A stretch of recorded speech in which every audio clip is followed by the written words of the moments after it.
It's a creeper world. Here comes Vanilla Minecraft Season 2. Guten Tag, Minecraft fans. It's Collins. We got some more Vanilla Minecraft. We are up in the sky in our little Extreme Hills biome looking at the Extreme Hills. And I think that's plains, and this is Savannah. Savannah? Yeah. Pronunciation, whatever. uh, and we got the ice cube thing, and I just finished it up. I think what we'll do is, if anybody wants to see it, I'll do a tutorial.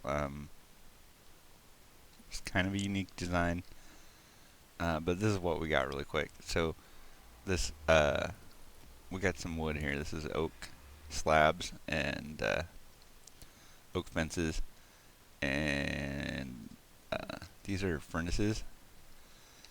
And the furnaces are pretty simple. What they are is the furnaces can be pushed by pistons. So look, there's furnaces down there too. Where did my slab go?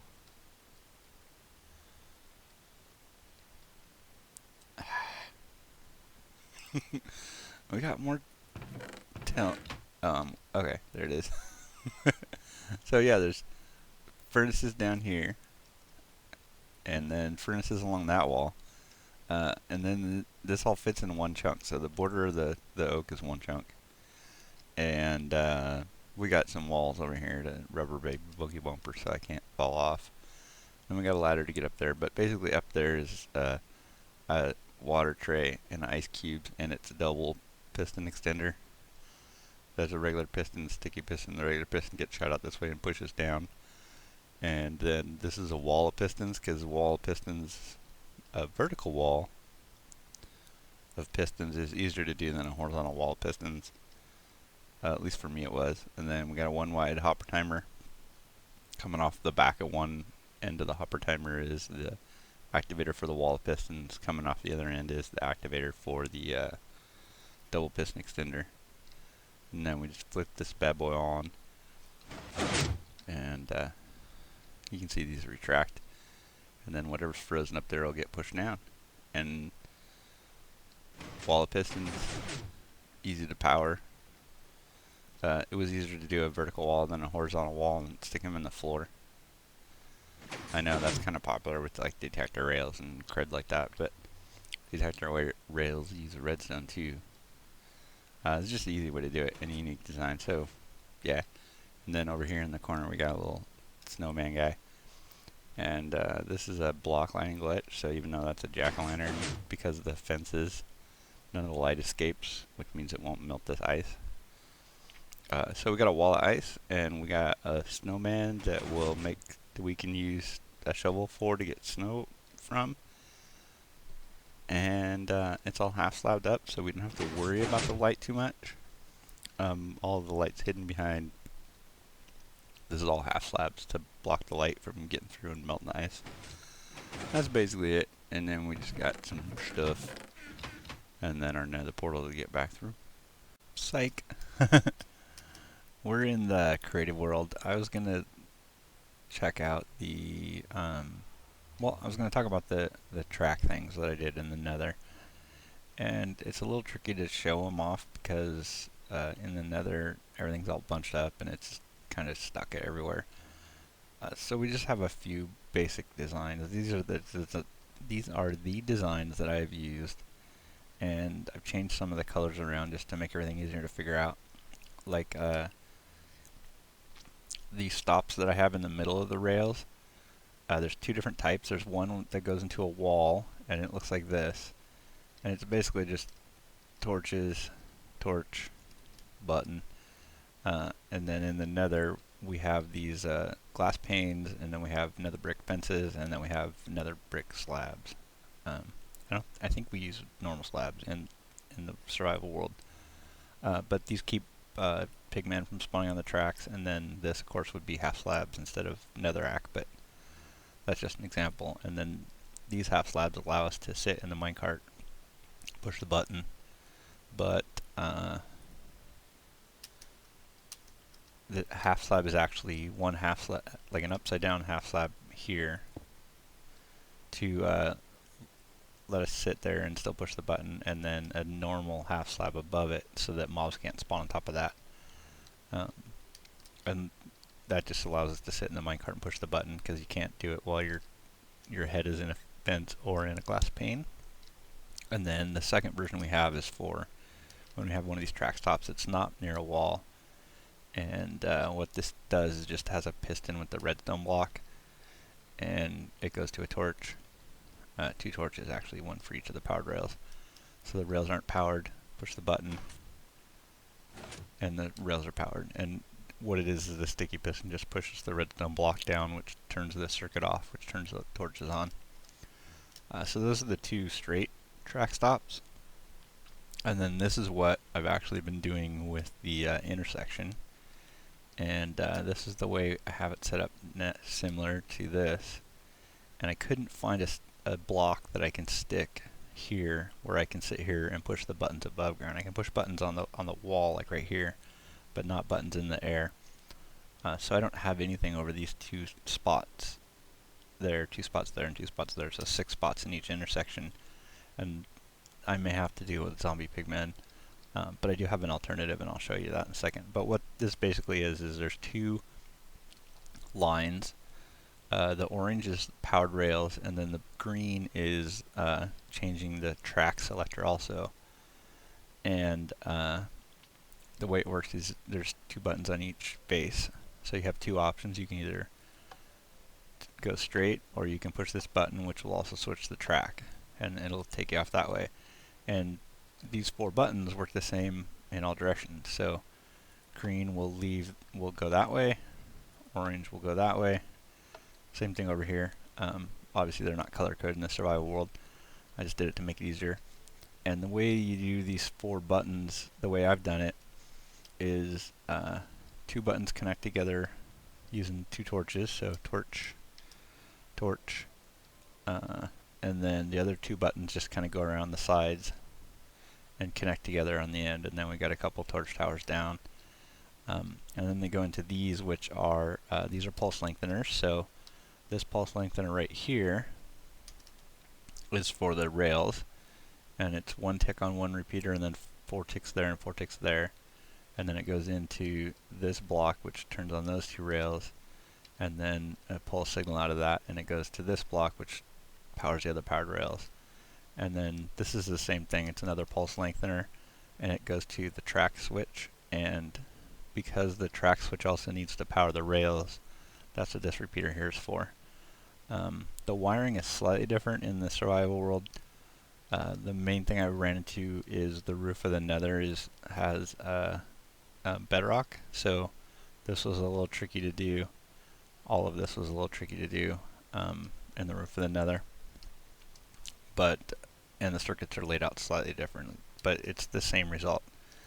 The 2 orange wool paths from those 2 buttons in the corners come down and end up going into a pulse lengthener, which powers all 3 powered rails, and then the other buttons go into another pulse lengthener, which is this, and then also go into the powered rail pulse lengthener. So the green buttons would power both of these 2 pulse lengtheners, and this one you can see is hooked up directly to a redstone torch and another redstone torch, which changes the track. So that's basically the design. And the reason why I had such a problem with this again is because we have bedrock up in the roof of the nether, and I still got mobs spawning in here. They don't I don't have to worry about creeper spawning in the nether. I just have to worry about zombie pigmen. But I didn't do anything in here to light this up. I just did it to show an example. And I think this is what I might do in the future, and maybe even change one of these around, because this lets me put lets me half slab above here if I put these buttons in the floor instead of the roof. This design is something I originally got from, I got this a long time ago, back in like Minecraft 1.4, 1.5, 1.4. It's pretty old. And I copied it verbatim from someone else and didn't really understand how it works. In fact, the original One of the original ones I did was over here, and I didn't really know what all the circuits did. I just kind of made them work and kind of copied them, and I didn't even know that this was like a pulse lengthener. I mean, I kind of knew, but I didn't. And the same thing with this. And I have one of these in my, I don't even know if I have it in the Season 1 LP, but I do have one in the first survival world I built. And then this is just the design that I did where the pulse lengthener is this cubed pulse lengthener, which is easier to build, more compact kind of. Now that I understand more about how Redstone actually works, instead of just copying things verbatim, I can actually, I know what the circuits do and how to isolate the circuits and make things work. So that's what this design is. And then I'm thinking the next time I build one, or maybe I'll fix the ones that are in the Nether now to look like this. That way I have spawn protection all the way over here. And of course this glass would be half slabs. The glass is just here so you can see the circuits. And this is the same thing. The two greens run around the back and connect together right there and go into pulse lengthener. The two oranges also run around the back. One goes to that torch, or actually both of them are this redstone signal, which torch, and then that powers the this repeater, which powers the second pulse extender. Ignore that circuit is on the top of it, and then the pulse extender powers the rails. And again, there's a repeater in here to make them go from one to the other. So that's how this circuit works. I don't know if I can find, I don't know where the video is that I originally got this from, who the source of it is. It's probably in my Season 1 LP. But that's basically what we're doing, and I figured it was much easier to show it in the creative world, so you guys have an idea what's going on there. And if it's something that people are really interested in, I can do a tutorial on this. I don't think I will though, because again, I'll probably just look up the original tutorial. But let's go back to the survival world then. Alright, so we just came out of the portal in where the ice cube farm is, and we just put this on the rail, grab a carts in the ender chest, jump in here, and then when I push the button, these rails will power up, and then I have to actually just move like forward with the forward arrow while the button's pushed. So push the button, move forward. It looks a little goofy, but this makes it spawn proof. And then this is the track stop. I had to move this over one to get around the bedrock and the roof of the nether, but again, I can push this button, go forward, and then boom, we're over here. And then this is the main base, and then we can actually go over to the skeleton farm. So that was one of those ones with the piston in it, and then push the button again, and go down to skeleton farm. So I used the iron and some of the gold and stuff like that to make all the powered rails and put all the rails and everything in place. And let's take a look at the skeleton spawners. Alright, so I think we got everything here finished up. I did change some things around. We got an enchantment table in here. I got an infinite water source and some brew stands with splash potions of healing, and I have some more glistening melons, gunpowder, netherwort, glass bottles. We got some netherwort growing in the wall over there. There's spawner 1, and you can see it's active, and then spawner 2, you can see it's also active too. Pretty much anywhere on this platform with the mossy cobblestone is both spawners are active. And this circuit up here, I added a pulse lengthener to get one extra tick out of there. So now this actually does one-hit kill on all the mobs, and the crusher circuit seems to do a pretty good job of getting the armored mobs too. And then I did add a bunch of ice in there. This second sign is just in case the ice melts, but it doesn't seem to be melting through the glass. And I had to make this extra wide because Minecraft 1.8 has a tendency to when you unload and reload the chunk, the mobs that are in like this area will move outside. So until I widened this out one extra block, that down there, if I went through the nether portal and came back in, the skeletons were all over the place. It's kind of messy.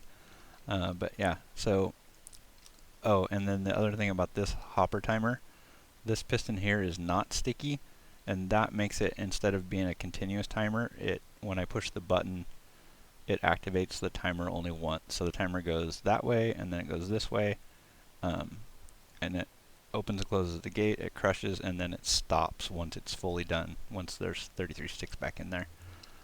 So that's what the difference is between this hopper timer and a normal hopper timer is you replace the second sticky piston with the normal piston, and then each time you activate it, it only cycles once and then stops until you activate it again.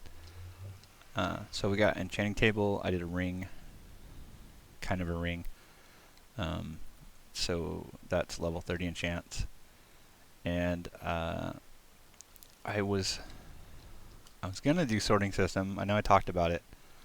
One of the things I did was this circuit right there was over here, and I moved it this way because I had redstone running right next to this stuff, and I can't do a I certainly can't get a sorting system, the redstone for a sorting system over here if this redstone signal was in the way. So that's why I moved this redstone signal to this block instead of to that one to get this redstone out of the way, but I still haven't actually built a sorting system in here. And probably what I'll do if I do that is I'll have it sort bones and arrows and then overflow the bones and arrows into like a lava trap if I get too many, and then just have a third chest that fills up with armor and bows and stuff.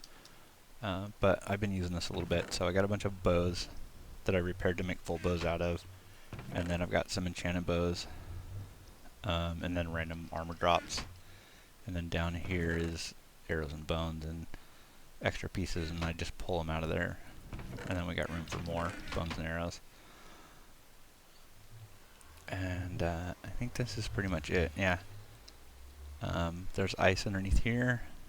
There is ice down here. I actually filled this whole thing in with ice because, as I mentioned last time, this is all the way down to the bedrock level, so I can't go as low as I need to go to free up that spawner. So I was hoping the ice would speed up the mobs, but it doesn't seem to speed them up all that much.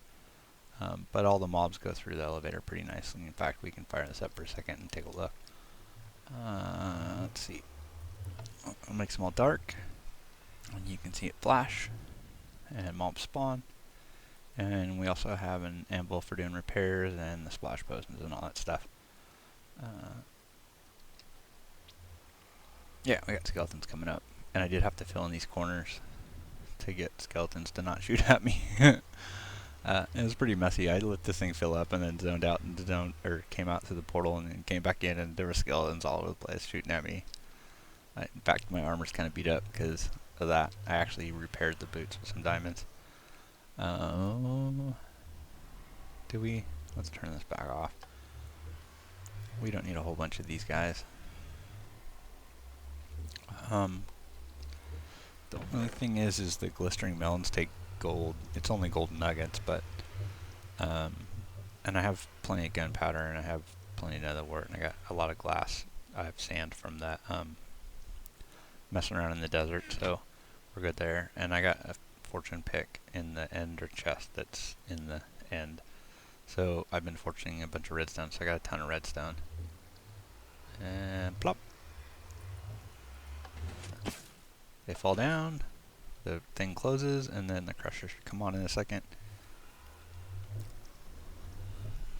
And then, do I have anything I need enchanted? What did I have? I was going to combine those. I don't really have anything that I was going to enchant. Maybe we'll just look at a bow, I guess. I should have brought books. So I can just grab one of these splash potions of healing, and healing will damage undead mobs, and it also won't hurt me. And then if I jump in that real quick. Oh, yeah, there wasn't enough mobs to get to level 30.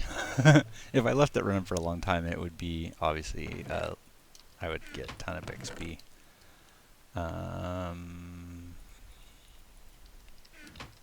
So what I've been doing now is just manually checking these, pulling bows out. combining them all. Got a healthy collection of full bows, maybe in case we need to make dispensers or something. And everything else goes in here. And I've been saving some of the bows that have Unbreaking and Power 3 or Infinity and Flame and stuff. One of the reasons why I wanted this XP farm is because I want to get some iron armor enchanted up and iron sword and stuff like that, which is what some of this stuff is. So we can go to the, I want to go to the end and kill the Ender Dragon. Yeah, so that's basically what we got there, the dual skeleton farm. And then we can run back over to the main base. I love having the tracks in the nether, it's kind of handy. And do I have anything that I was going to talk about today? A couple things, really. Just something minor that I noticed that's a little weird. YouTube actually took one of my videos and it's not eligible for monetization, and I'm not exactly sure why. I think it's because YouTube doesn't like my content. They're like the thought police. It's horrible. There's just things you can't talk about. It's the one where I talked about like how we're medicating our youth today.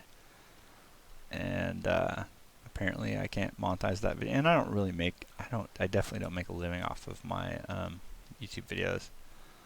I got like 200 some subs. This thing's been working out really nice. I think the chicken farm doesn't seem to be doing as good as I thought it would. And I think what it is I think this side of the storage room is actually in spawn chunk, and then the side where the chicken farm is not. So I don't know what we'll do about that. Maybe I'll move the chicken farm over against that wall and have it come up to one of these chests. And then we still have the cactus thing that I wanted to move because it makes noise. But it's a vanilla cactus farm with no redstone, just water and the half slabs break the cactus. And I didn't even realize that this wasn't filled in.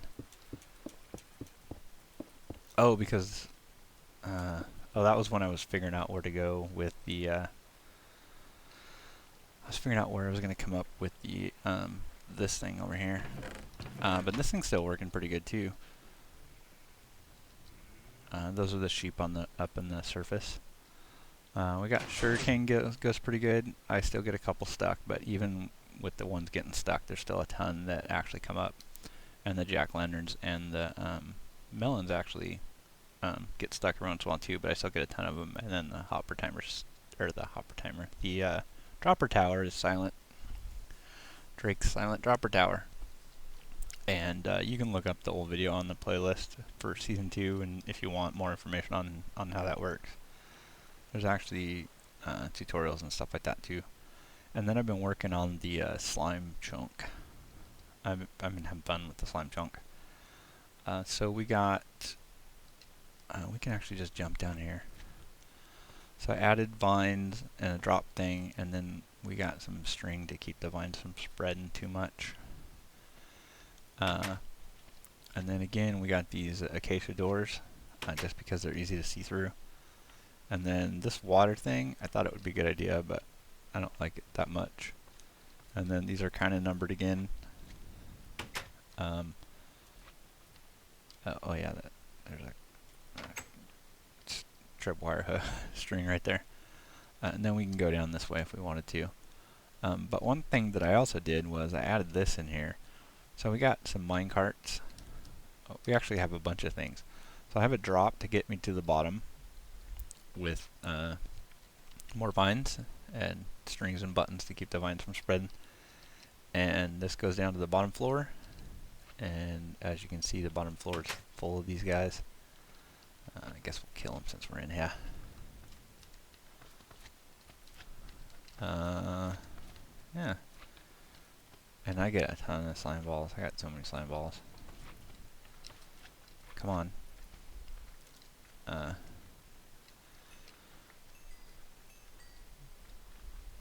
yeah, lots of slimes from these. And I don't even know, like, with all the intro and the redstone stuff that we're going over today, I think we're just going to put off talking about any deep topics until next episode. Probably what I'll do is do some enchants up and then go to the... I'll probably do some sped up footage of the killing the ender dragon because it takes forever to kill the ender dragon. And then I'll just do some narrative over that. That'll make it easier. And then this is what I did. I looked this up on my Slime Finder app. There's 3 chunks in a row that are slime chunks, and then also the chunk that this thing is in. So I carved everything out of this from y equals 40 all the way down to the bottom, just because I was tired of having slime spawn out here. I probably didn't have to do quite as much of this, but I did. I was kind of bored in between recording. But yeah, so this is all carved out, and as you can see, there was some abandoned mine shaft around here, and then I added, in addition to the fall, which is this, I added one of the minecart elevators, so we can minecart elevator up to the top, and then that will get us out. And then I also added this minecart, and what this does is we can jump in here, and this goes down to, this is the midpoint of the slime chunk, the height of where it is, and it just does a ring around the slime chunk about 32 blocks away from the center. And what this does is actually, I was hoping that what it would do is actually like fix the spawns so that things would despawn except for what's in the slime chunk, and it kind of works. And it just does a whole loop around, and then it will go back up to the top and make a stop.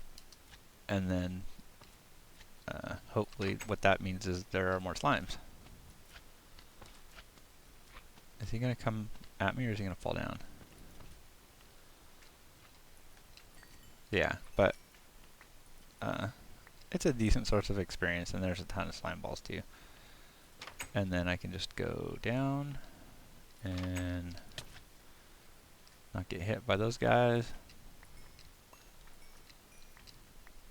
I don't know, there's just something fun about killing the slimes. They look so cool. And then, of course, we got all the green stained glass. Nobody in here. Slime pathing is a little different now. It used to be that they always pathed to a corner, so all you needed was the corner drops, but they're not quite that way. This is the floor that the tracks come down to. You can see the tracks come down and go around that way, and that's why I added more the glass panes, because there's a track actually running there, and then you can see the track in the corner there, and the same in all the rest of these. So that's why I used some more of the stained glass in here. I just want it to look really cool. I think everybody's down at the bottom floor now. Yeah, because I can hear a bunch of them, so they're going to be down here at the bottom. Yep.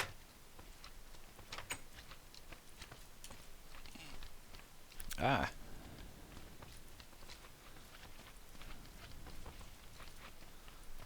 They're everywhere. So I just use my sword to bring them down to little babies and then just kill them all. And then when we're done killing slimes, I just throw everything in here. I got so many slime balls, it's disgusting. But I think we are done with filling up an episode. The only thing left that I think I might do is, we got a ton of slime balls in here. I might do, I might turn this into, hello slime, another dropper tower, so that the slime balls actually come out at the top up here.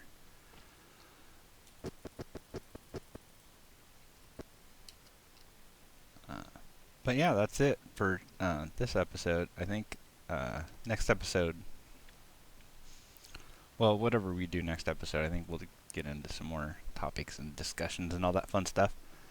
But thanks everybody for watching. Thanks everybody who likes and subscribes. Don't forget, check me out on Twitter. I think we're going to do some goofy stuff on Twitter. And the links are in the description. And we'll catch you guys later. punch 3 wood. 3 wood makes a wooden pick. 3 stone makes a stone pick. We're in the Stone Age, baby.